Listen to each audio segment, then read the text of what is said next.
your daily election 2023 update. This is Election Fix, powered by Newstalk ZB. Kia ora, I'm Raylene Ramsay. This is Election Fix for Thursday, the 12th of October. Today, political editor Jason Walls tells us about Chris Hipkins' attempts to compare this campaign to 2005. And Newstalk ZB's political reporter Sophie breaks down last night's dramatic poll numbers. Election Fix headlines. National's leader wants more to be done around misinformation on the campaign trail. It comes after the Council of Trade Unions made false claims about what they were planning to scrap if they got into government. Chris Luxon told Kerry Woodham this morning, internationally, there's watchdogs for these kinds of situations. Unlike other countries around the world, there's often a fact-check or media watch kind of body that actually does capture some of that, and we don't have that here in New Zealand. Labour leader Chris Hipkins has spoken about race in a speech delivered at Ngā Whare Wātea Marae in South Auckland. He says National, ACT and New Zealand First have used race to divide the country. Hipkins says Chris Luxon, David Seymour and Winston Peters want to take Māori backwards. There is no doubt in my mind that those three leaders and their egos and their drive to sit at the head of the cabinet table will cause them to implode if they became government. David Seymour says he still doesn't trust Winston Peters, but he'll work with him if he has to. The ACT leader says he'll work with National and New Zealand First if they agree to reducing government spending and red tape and having a conversation about the treaty. Government has been spending too much. Government has been putting far too much red tape and regulation. And then there's the question of how do we make sure we actually have a clear understanding of what the treaty means. Election Fix. Everything you need to know from the campaign trail. Newstalk ZB. Now to our reporters out and about on the campaign trail. And political editor Jason Walls joins us. Jason, Chris Hipkins was barking back to 2005 today. Why was that?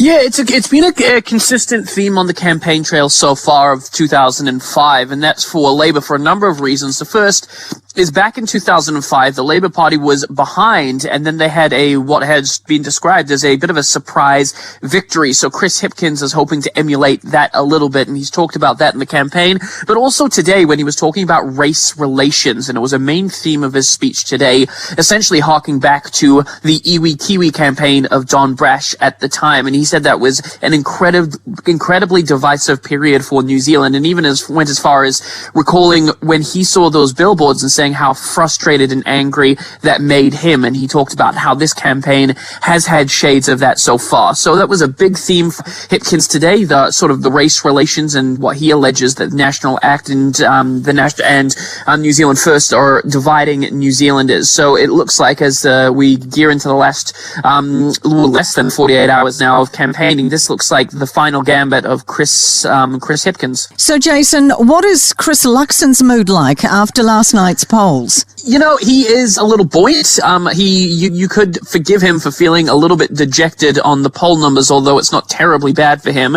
But essentially, you know, he's probably looking now at a very realistic fact of the situation where he has to work with Winston Peters. And today at his press conference, you know, he wasn't talking about any of that. He says we've still got a couple of days of voting and we can deal with coalition or supply and confidence deals after the election. But you can definitely tell that it's beginning to weigh on him a little bit. He's far from the days, which were actually not too far ago, when it was just ACT and the National Party in the driver's seat. And since then, Winston is quietly, it's been the opposite of quietly, crept up in the polls. So that'll be occupying his mind tonight ahead of the final leaders debate. Many thanks, Jason. Election Fix. Newstalk ZB's political reporter Sophie is with us.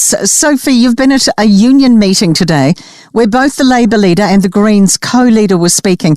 What did they have to say? Kia ora, Raylene. Yes, this morning I was at a first union meeting here in Auckland where both Labour leader Chris Hipkins and Greens co-leader James Shaw were addressing the members. So First Union has about 30,000 members across New Zealand in sectors like retail, finance, transport and manufacturing, and thousands of Aucklanders are attending stop work meetings this week, and there were hundreds at this Auckland Central branch meeting today where Hipkins and Shaw have spoken. First Union The union has previously said that fair pay agreements are likely to be under threat this election, and FPAs did dominate a lot of the union discussion before we heard from the politicians, as did National's plan to eventually raise the super age to 67.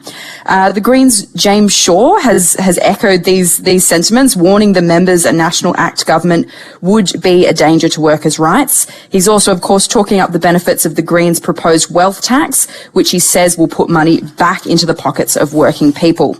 Then we heard from Chris Hipkins, who took the stage and again warned of the dangers of a change of government, which he claims includes a suppression of growth in the minimum wage and cuts to the welfare budget.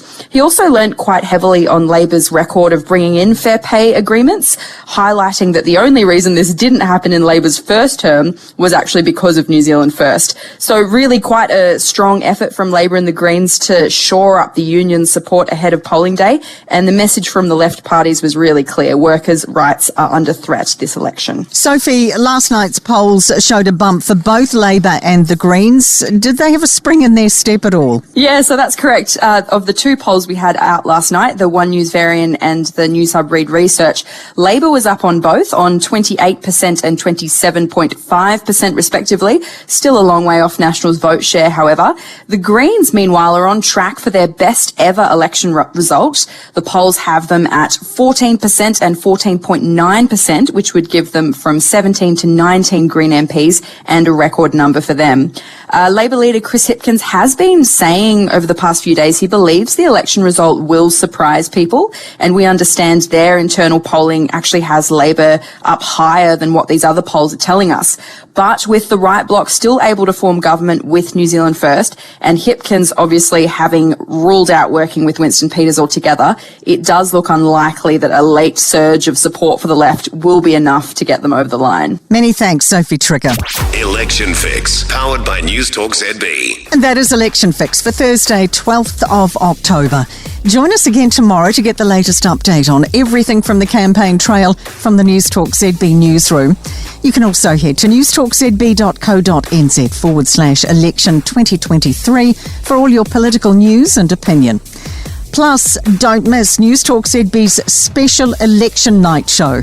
Heather Duplessis-Allen, Kate Hawkesby, Barry Soper and Mike Hosking will bring you all the results from 7 p.m. Saturday night.